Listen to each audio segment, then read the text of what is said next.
Assalamualaikum warahmatullahi wabarakatuh.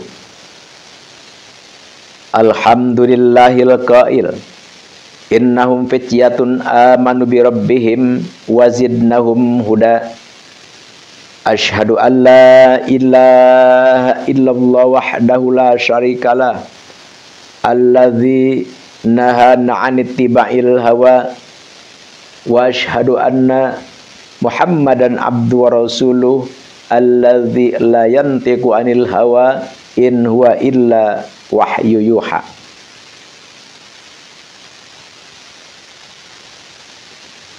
Allahumma sholli wa sallim wa barik ala sayyidina Muhammadin wa ala alihi wa sahbihi allazina jahadu litakuna kalimatullahi hiyal uliya. Amma ba'd. Walaqad qala Allahu ta'ala fil Qur'anil Karim, a'udzu billahi minasyaitonir rajim. Bismillahirrahmanirrahim. Qu anfusakum wa ahlikum nara.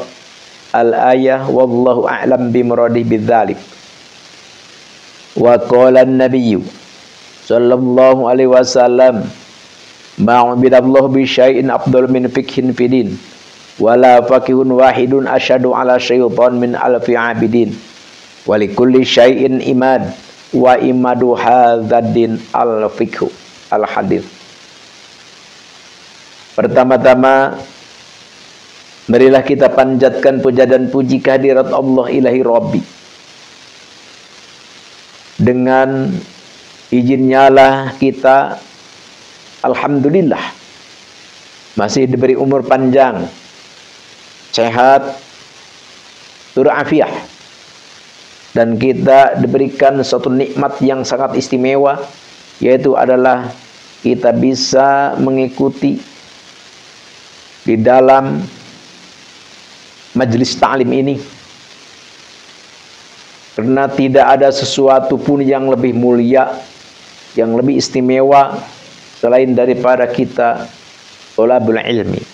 Dengan thalabul ilmi, semua kesalahan dosa kita diampuni oleh Allah Subhanahu wa taala.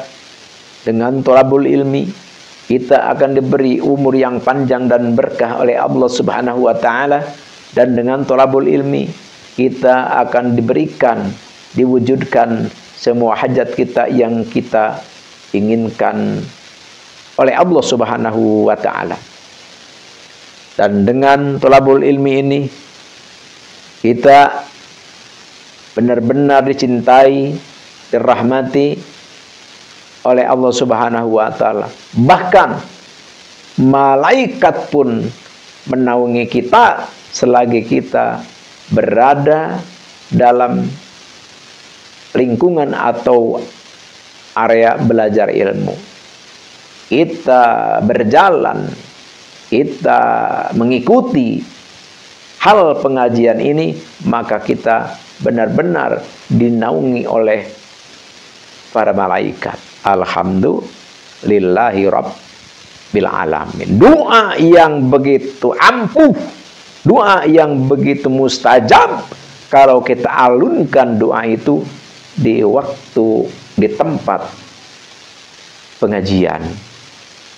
Alhamdulillahi rabbil alamin. Subhanallah. Di sini marilah kita berbicara tentang masalah runtuhnya, hancurnya, terbongkarnya, ambruknya klan Habib Ba'alwi di Nusantara ini. Dulu siapa yang tidak kenal dengan habaib? Dulu siapa yang tidak takut terhadap habaib? Dulu siapa yang tidak mengagungkan para habaib? Dulu siapa yang tidak hormat terhadap habaib? Semua umat manusia menghormati mereka. Kenapa?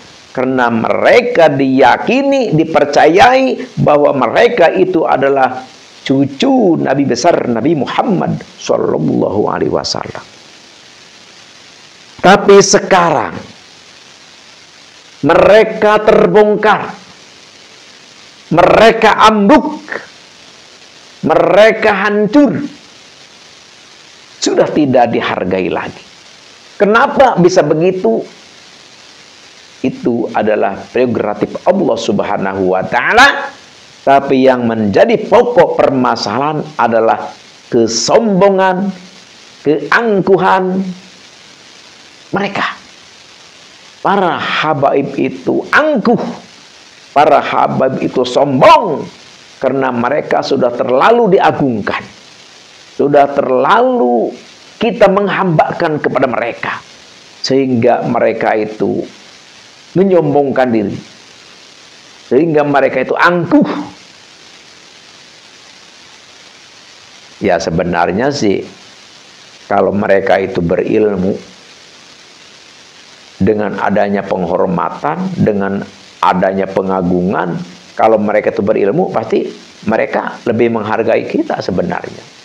Cuma kebanyakannya daripada mereka itu yang menjadi selebritis di panggung-panggung, kebanyakannya qalilul ilmi, kurang ilmu.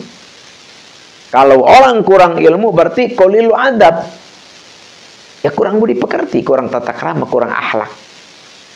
Sehingga kita yang mengagungkan mereka, kita yang menghormati mereka, kita yang menghambakan diri kepada mereka, malah justru kita yang diserang oleh mereka. Serang apa?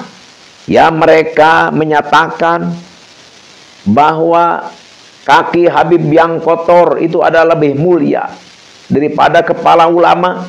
Itu kan, bukankah itu menghinakan, merendahkan? Dan siapa saja, walaupun ilmunya segudang, pengetahuannya banyak, tapi mereka tidak hormat kepada habaib, maka itu adalah percuma, tidak akan diterima Allah. Dan siapa orang yang tidak percaya kepada habaib, maka itu adalah kafir. Berbagai macam ajaran-ajaran, berbagai macam statement mereka yang tidak sesuai dengan ajaran Nabi besar Nabi Muhammad SAW, dan mengarahkan dan mewujudkan kesombongan mereka. Na'udzubillahi min dzalik.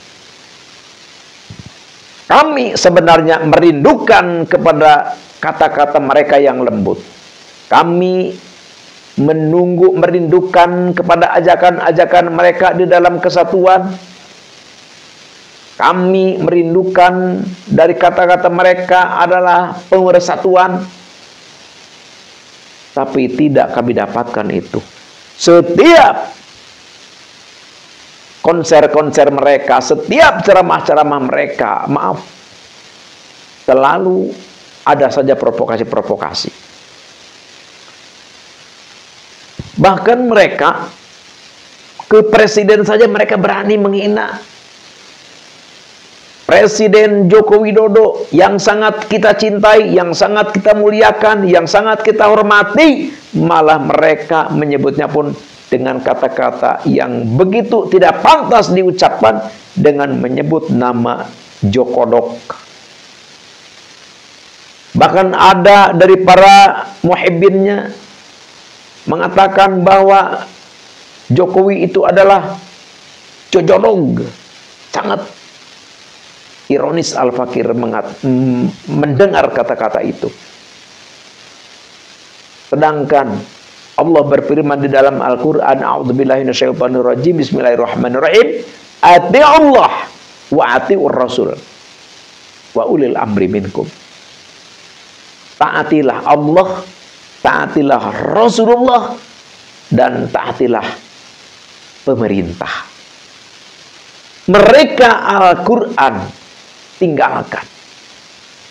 Disuruh mentaati pemerintah, justru malah berani menghina, meremehkan kepada pemerintah.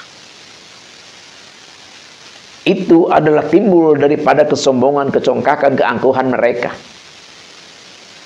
Tidak ada lagi yang mereka muliakan. Semua mereka anggap rendah. siapapun itu.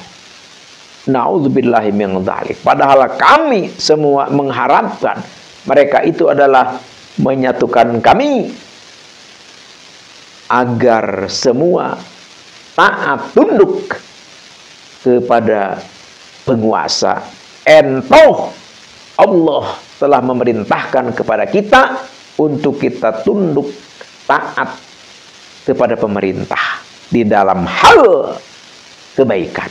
Kalau saja misalkan ada yang tidak sesuai dengan ajaran Islam, ada tempat untuk kita menegur, ada kantornya. Tidak kita berbicara berteriak di panggung-panggung umum. Itu adalah tidak mencerminkan akhlak yang baik. Ya akhirnya banyak bangsa-bangsa Nusantara terprovokasi. Akhirnya bisa terbagi-bagi masyarakat. Akhirnya ada yang ngikuti mereka, kurang pro terhadap pemerintah, dan ada yang pro terhadap pemerintah. Ini adalah sesuatu gerakan yang tidak semestinya dilakukan. Bangsa Nusantara diajari oleh para leluhur adalah cinta damai. Bangsa Nusantara diajari oleh para leluhur adalah untuk berakhlakul karimah. Jadi oleh karena itu, ayo kita sadari kesalahan kita.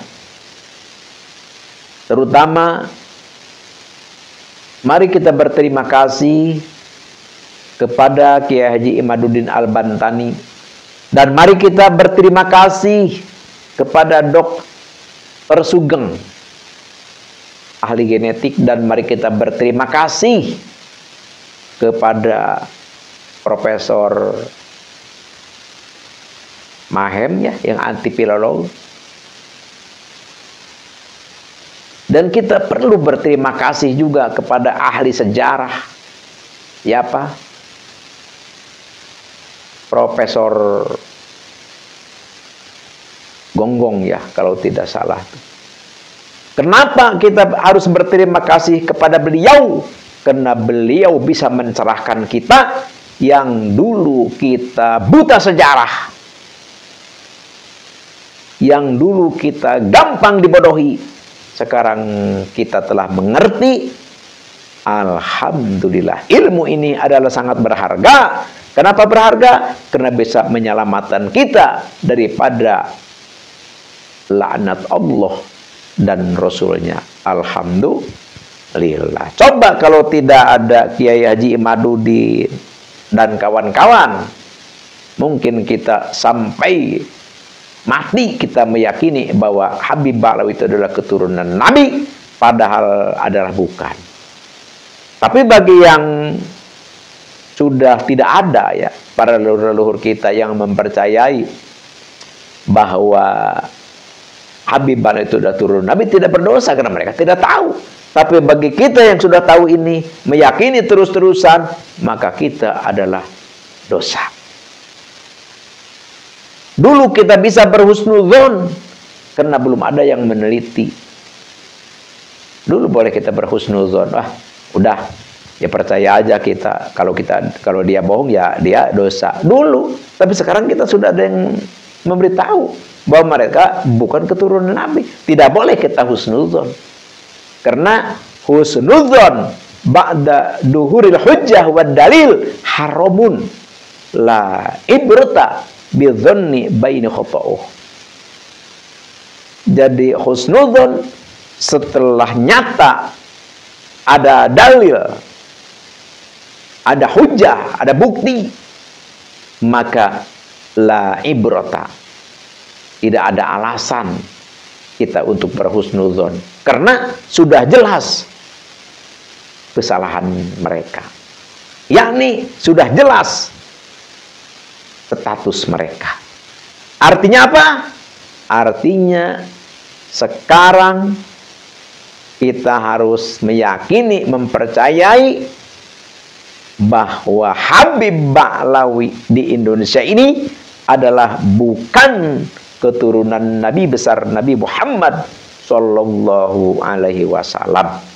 Jadi kita berteriak, kita bersuara adalah demi untuk menjaga kesucian nasab mulia Nabi besar Nabi Muhammad Sallallahu Alaihi Wasallam dari orang-orang yang menginginkan kehormatan, menginginkan kemuliaan, menginginkan keagungan, mencantolkan nasabnya ke nasab mulia Nabi besar Nabi Muhammad Sallallahu Alaihi Wasallam.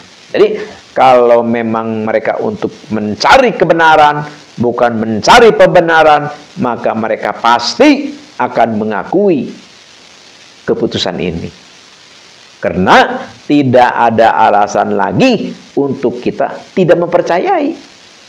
Kenapa? Karena di situ berdasarkan kitab-kitab, kitabnya bukan satu, puluhan kitab, dan berdasarkan BRIN, ya, ahli genetik, ahli filologi, menyatakan bahwa Habib Ba'lawi itu adalah mustahil keturunan Nabi dengan penelitiannya, karena tes DNA itu adalah ilmu nyata, tidak bisa dibantah lagi.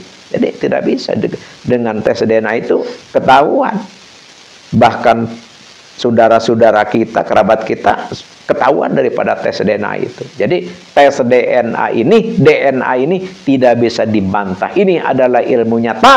Ini adalah ilmu hak. Kalau orang yang mengharamkan tes DNA itu adalah hanyalah melarikan diri saja. Kenapa? Karena di dalam kitab Ar-Rasail bahwa tes DNA itu adalah boleh karena untuk menjaga kesucian nasab. Jadi jangan ada yang mencantolkan nasab.